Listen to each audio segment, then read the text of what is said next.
If I was forced to start over again, or if I lost everything and had to start over again, or if I choose to start over again, especially on raw land, I know exactly what I would do next time. And I'm actually starting to plan it out for a reason that I'll share with you. But if you're thinking about doing this on raw land, this is what I would do exactly, where I would start and where I would finish, where my destination is, and what my journey looks like to get there. Hey everybody, welcome back to the cabin. My name is Shawn James and this is my self-reliance.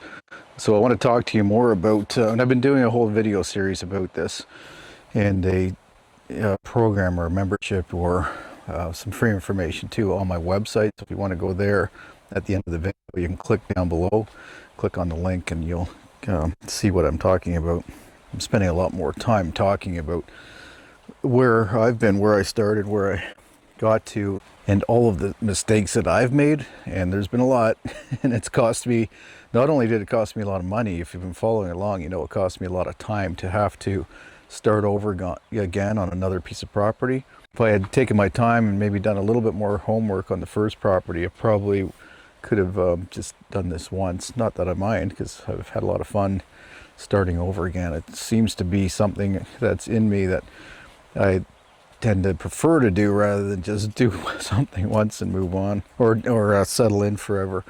I would say that my archetype is the traveler, explorer, rather than the settler or even the creator that you might think that, not the creator, a creator that might look like I am. I love creating things, but I also like exploring new places and ways of living and doing, like, not just visiting those, but actually trying to implement and live different ways. So I'm a little bit more restless than the average person. So I'm going to make an assumption that, well, I have to pick something for size. So I'm going to say 10 acres is a pretty good starting point for most people.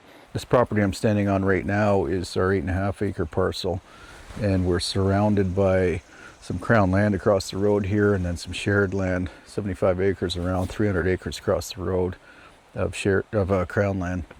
So I have access to a lot of, I would call, semi-wilderness, so I can hunt and fish and forage on a lot more than this 8.5 acres. So that's something I'd be looking for, generally with a piece of property. If I can only get 2 to 10 acres, I would say, then I'd want access to some other kind of either public land or maybe somebody else that you could just get permission to be on, for example. It's hard to rely on that for the long term, but anyway, let's assume 10 acres. Assume it's raw, because that's going to be the lowest price point. You could probably get something somewhere in a rural area, United States or Canada, for say $30,000. It's going to be harder to find something that cheap. Unfortunately, that's what is considered cheap these days, but I think you could do that comfortably and find something that you'd be sacrificing a few things to get that kind of price range, like access to good to hydro, like electricity, or good water or whatever. But anyway, if you could get 10 acres somewhere in North America, what's the first thing I would do? And the first thing is not what you would think. The first thing I would do is put access, improve the access, and that means a driveway. If you're getting a good price on the land, often it's going to have no infrastructure, so no water, no electricity, no well, no access, which is a road, and that's going to cost you $6,000 to $8,000 in a lot of places to put a culvert in and then get some gravel, say 300 feet. I have a 300-foot driveway right here, uphill. I did all that work. I didn't need a culvert because it goes onto a private road before it goes out to a municipal road. But typically, even if you don't need permits for building because you're in an unorganized area or a place that doesn't have a building department, typically you still need to get a permit from the Ministry of Transportation for your area, because they don't want driveways unsafe, like on a corner. You got to be a certain distance from the corner, for example, or a bend in the road from an intersection, and they don't want water drainage coming off of your property onto the road where it could flood and cause a safety hazard for other people driving that road. But anyway, that's what you're gonna have to budget, maybe $6,000 to $8,000 to maybe pay somebody to do that driveway. And that entails, like I said, I did it here, but it was fairly simple. My last property, I had a culvert put in by a local guy, that ended up plowing my driveway for years afterwards, actually. So he put the culvert in, put the first layer of gravel in the foundation, the B gravel, which is foundation, bigger gravel. That's good for laying a foundation and also has good drainage. So he did that first, but only up about 50 feet off the road, and then I extended it myself beyond that. Now, while that excavator's there, best thing you could do is to roughly know at least where your bunky's going, if not your future build, your cabin, and get that excavator and heavy equipment operator to put in a pad, gravel pad, where your structure is going to be, or where your homestead infrastructure is going to be, like I said, the shed or the future home, if you can figure that out roughly. But at least where that temporary structure is, and ideally you can get your driveway right up to that so that you can pull in and be close to your living quarters with your automobile. So I would get that pad done at the same time as well if I could. And again, that's going to be cheaper to have the guy do it while he's there doing the driveway. And if you're doing it yourself, it's the same thing. Getting a piece of rental equipment that size delivered here has cost me, I think, $750 at least just for the delivery, for drop off and pickup. So if you can do that once instead of 2 or 3 times, that's obviously you're going to save a lot of money doing that.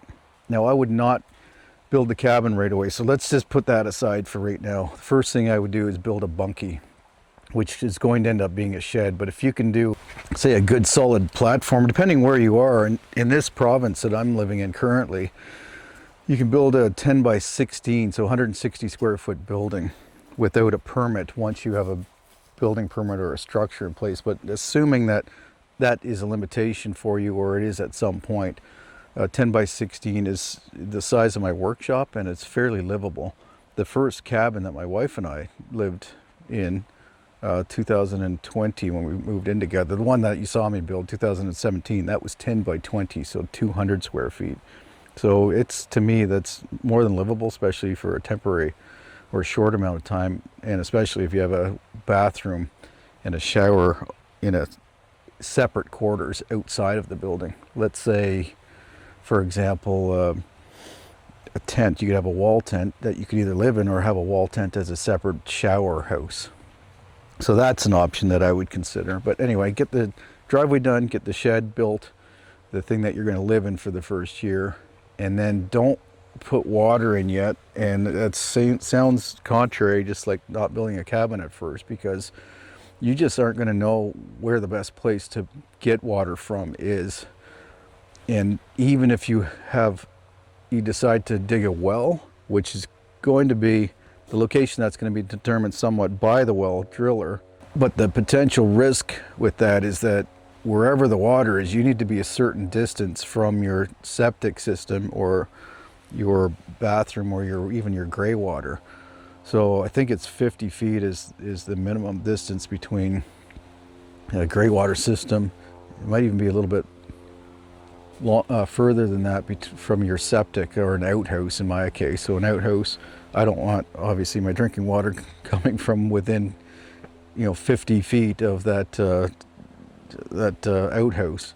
So that's something to keep in mind. Now the other thing is I would build an outhouse. That's what I did on both of my last builds. I actually built an outhouse first alongside the bunkie so that I could not have to dig a hole every time I need to do something.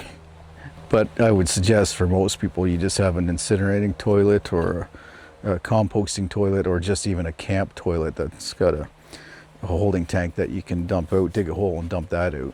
Now I say that about the water not getting a well drilled because of the expense of it and not knowing exactly where you want it. If I have the option when I'm looking for a piece of property, I'm looking for 3 sources of water ideally. It would be nice to have and know that there's an aquifer underneath that you could drill into, or that there's water underneath the ground. Your water table's high enough that you can do a dug well or a sandpoint well. A stream or a spring is absolutely ideal. I have a stream that runs through. I have a couple of collection areas where there's ponds, and then directly across the road from my driveway there's a spring that's been in use, as far as I know, for at least 150 years. And the old hunters that hunt the property next to me, they've been hunting there since for 70 years. They're in their 80s. They've been there since they were teenagers hunting, and they've tested that water, taken that into a municipality to have it tested periodically throughout the year, so I know it's good water. So that's my drinking water, and the bathing water and cleaning water and stuff just comes from the stream, typically higher volume. Or in my case, and hopefully in your case, if you live in an area where there's enough water falling from the sky, rain and snow, then you can collect that in a tote or an underground cistern or something and use that as your drinking, cooking, cleaning water. But then what my wife and I did, so there's lots of options for water. So what my wife and I did when she moved in with me, we were going through a lot more water, obviously, than I was on my own. So we were taking buckets, 5-gallon buckets, for pails with lids, and just scooping water out of a nearby stream for some of the water, because I didn't have good water on that property. It was very swampy stream. But for all of our drinking and cleaning or cooking water, we went into one of the local towns, about, well, that town's almost an hour away from us, but there was closer places. Fire department. Outside, they typically have a water spigot that's there for public use, and it's potable. So we'd take several of those 5-gallon water totes and some 5-gallon pails, fill those all up, throw them in the back of the truck, and use that for the next week, and then we'd do it again. Then when you get around to building your main house, your cabin or home, and you're going to use that as a bunky for company, which is nice to have a separate building for people to stay in, or a shed or a workshop. There's going to be so many, you'll have a use for many buildings, many outbuildings eventually, so you're never going to regret building that. Just make sure you build it in a place that doesn't interfere with your future plans and is not like where the garden should have been. And speaking of the garden, that's the other thing I would focus on immediately. Find a clear area, ideally with south-facing orientation, so that you have sunlight in the shoulder seasons or direct sun in the shoulder seasons. And or find your most level spot or put it near water, whatever you can do. Figure out where your gardens are going to be, where your food growing systems are going to be, and start building soil there. And building soil, if you watch me do it, I just keep bringing in logs from the forest, leaves from the forest, rake those up, and I put them into piles. I compost them a little bit, and then I throw it in there. Like everything, every organic thing that you can find, leaves, weeds, chicken manure eventually, horse and cattle, goat, farmers that have extra bedding, old straw, anything you can get that's organic, put it on that land where you're going to grow stuff and hope to not bring in too many weeds. And yeah, start building up that soil, start building up the carbon content and the organic material content in there. Now, while you're doing all of this, I would try to keep your income, try to keep your job as long as possible, at least through that first year, maybe even through the second year and beyond if necessary. You will typically find that there's enough work in a rural area to make enough money to provide you enough work to pay for your bills, especially because you're reducing your bills substantially by living this lifestyle. So eventually you're going to be able to do that. You're going to be able to start a business typically, or be a sole proprietor with some kind of trade or skill. The first year or two, yeah, try to, if you have decent income and it's not too far to travel, then I would suggest keeping that job as long as you can. Now, as far as energy systems, your goal should always be, when you're trying to live off-grid or trying to live minimally, simply, is to reduce your energy consumption. So electricity and propane, things like that, are going to cost you money, and it's also going to make you more reliant on the system. So in order to minimize that, you want to learn how to go use less energy. Lots of ways to do that, but hand tools is one example that I can just think of off the top of my head. So don't invest in an expensive electrical system until you understand what you actually need, because the cost of that system, especially the battery storage, is going to escalate very quickly, and it's going to be an ongoing maintenance and ongoing cost as you replace batteries and fix parts of the system over time. So you want as small a system as you possibly can get away with. And then, because you're building in redundancy too, you're probably going to have twice as much as you actually need for those off seasons. So doubling a big system is going to be prohibitively expensive.